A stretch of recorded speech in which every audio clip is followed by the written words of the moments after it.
success and their own brilliance, as well as other personal qualifications that are special. Now, notice that is the same thing as grandiosity and overestimates their worth and abilities. That is the same thing, okay? They are special. They fantasize about their own successes. I can tell you that for many, many years, I heard about my mother's job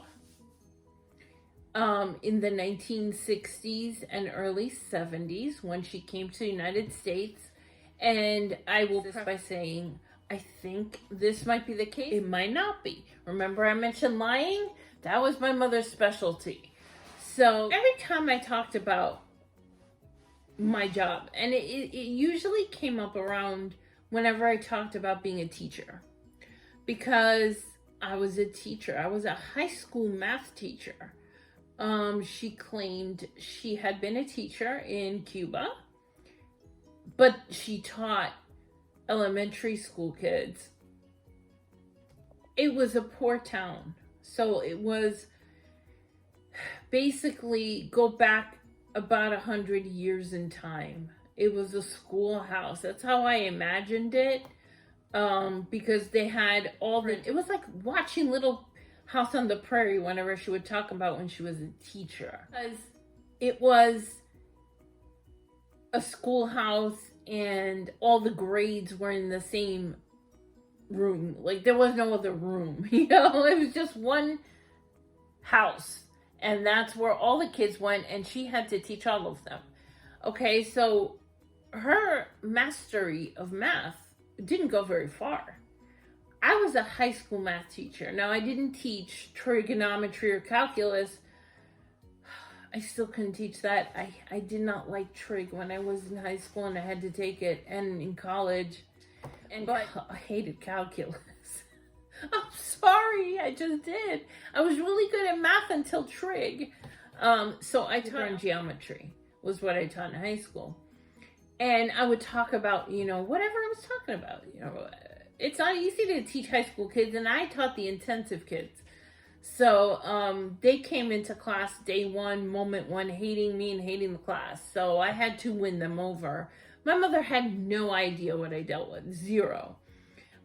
She'd always brag about being the best teacher in the town or county or city. I don't know. But the principal would, come in just to learn how she was teaching and this and that. And again, that goes with competing with me, trying to be better than me. And I would sit there and look at her like she had three heads, because we're talking about two completely different worlds, even though it was teaching, right? I was teaching in a public school system. I was teaching high school kids.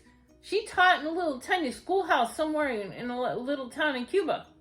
Not the same thing, but that is what they do, okay?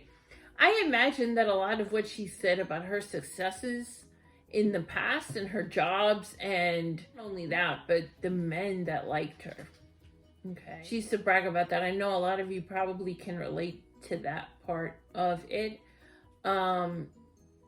She would, when we still lived in New York, she would come visit her family in Florida and would hang out with her friends, friends she knew from Cuba. Almost all of them are here. And would tell me that her friends would say, so-and-so had a crush on you when we were teenagers and stuff like that. So she always had that fantasy life of every guy liked her. She was the best.